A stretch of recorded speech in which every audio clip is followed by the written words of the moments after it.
বিসমিল্লাহির রহমানির রহিম।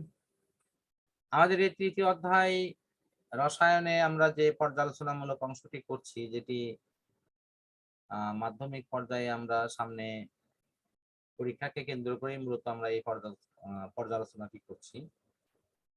তো আমরা একটু দেখার চেষ্টা করি যে আমাদের কি কি পড়া দরকার এবং সেগুলো আদৌ পড়া সব হয়েছে কিনা। ফার্স্ট অপশন আমি ধরবো হলো যে রাদারফোর্ড এবং বোর মডেল, এই দুটা মডেলের তুলনামূলক আলোচনা, এবং সেখানে সুস্পষ্টভাবে উল্লেখ করা থাকে যে এই দুটি মডেলের মধ্যে কোন মডেলটি অধিক উত্তম এবং কেন। তো আমার প্রশ্ন হলো যে আমাদের কি এই ধরনের পড়ানো হয়েছে কিনা। দুইটা মডেলের হয়তো ছবি দেওয়া থাকলো, ঠিক আছে, ছবির আলোকে আমরা দেখে বলবো যে কোন মডেলটি অধিক উত্তম এবং কেন। যেমন এখানে একটা প্রশ্ন আমি অলরেডি বের করছি, এই যে দুই পাশে দুটো ছবি দেওয়া আছে, একটা এ মডেল একটা বি মডেল। এই কোন মডেলটা কার কি নাম, কেন সেটি বেশি অধিক উত্তম, প্রথম মডেলের ত্রুটি কি, অথবা দ্বিতীয় মডেল কিভাবে প্রথম মডেলের সমাধান করে ফেললো, ইত্যাদি ইত্যাদি নানা আঙ্গিকে প্রশ্ন আসবে, কিন্তু প্রশ্নের অ্যান্সার কিন্তু একটাই হবে, সেটি হলো যে রাদারফোর্ড মডেলের এই ত্রুটি ছিল, আর বোর মডেল সেই ত্রুটিগুলো দূর করে রাদারফোর্ড মডেলকে সুষ্ঠু এবং স্বাভাবিকভাবে বুঝতে সাহায্য করছে। আমরা এই ধরনের প্রশ্নটা ইনশাল্লাহ করছি নাকি? আচ্ছা, দ্বিতীয় যেটা মোস্ট ইম্পর্টেন্ট পার্ট এখানে আছে সেটি হলো ইলেকট্রন বিন্যাস কেন্দ্রিক কিছু তোমার ব্যতিক্রম প্রশ্ন। তো সেটার জন্য আমি মনে করি ফার্স্ট যে 19 সালে আসা প্রশ্ন, আমি সেটার দিকে তোমার দৃষ্টি আকর্ষণ করব। তুমি যদি দেখো তাহলে এটি অতি সহজেই বুঝতে পারবা যে এখানে দেখো কিছু কিছু মৌলের যৌগের বেলায় বলা হয়েছে যে তারা পালির বর্জন নীতি অর্থাৎ 2n স্কয়ার নিয়মকে অনুসরণ করছে কিনা, অথবা এটাকে এরকমও কিন্তু বলা হয় যে ইলেকট্রন গুলো মানে তোমার হলো 3D তে প্রবেশ না করে 4s এ কেন গেল।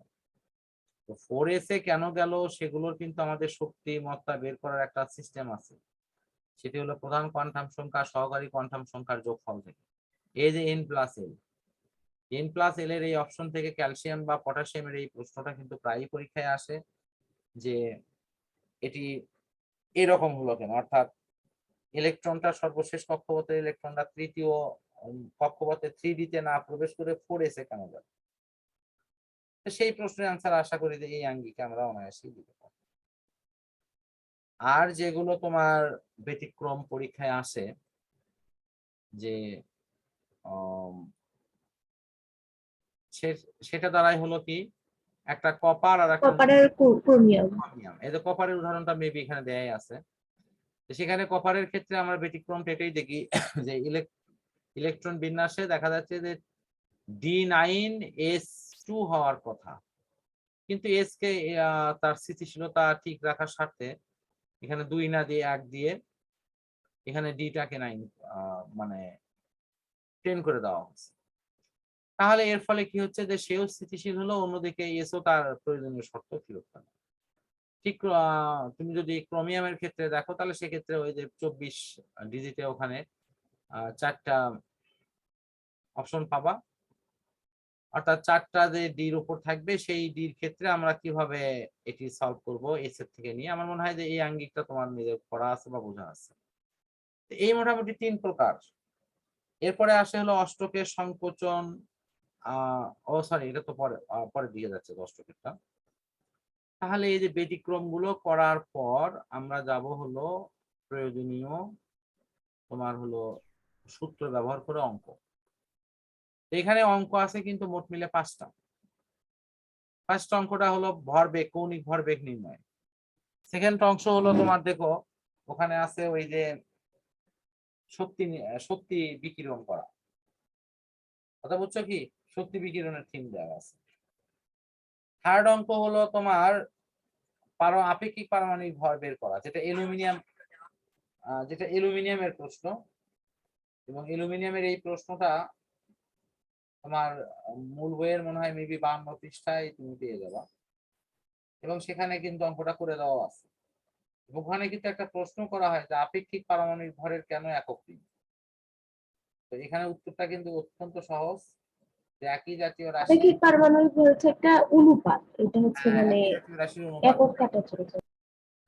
ওকে, এগুলো করার পরে এখন আর ছোটখাটো প্রশ্নের মধ্যে কি থাকলো, আইসোটোপ, আইসোটোপের ব্যবহার, ঠিক আছে, মৌলের ওই যে তোমার মৌলিক এই যে আইসোটোপের হচ্ছে দুইটা অঙ্ক আছে, মানে প্রাচুর্য, শতকরা প্রাচুর্য প্রকৃতিতে।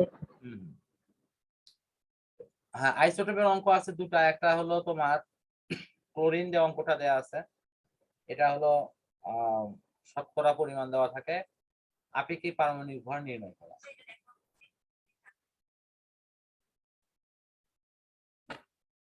আর অন্যটা তোমার আছে হলো ইয়ের ক্ষেত্রে, কপারের ক্ষেত্রে মনে হয় উদাহরণটা দেওয়া আছে, যেখানে তোমার আপেক্ষিক পারমাণবিক ভর দেওয়া আছে বাট শতকরা পরিমাণটা বের করতে হবে।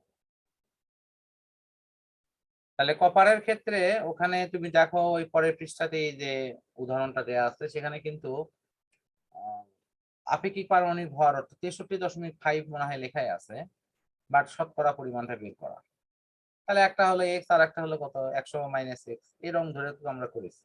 তাহলে এই মোটামুটি এই অঙ্কগুলো করলে আর এই প্রশ্নগুলো করলে এই অধ্যায়ের আমি মনে করি প্রায় সবই করা। আমরা কি এইরকম পর্যালোচনা করে সমস্ত কিছু কমপ্লিট করেছি কিনা?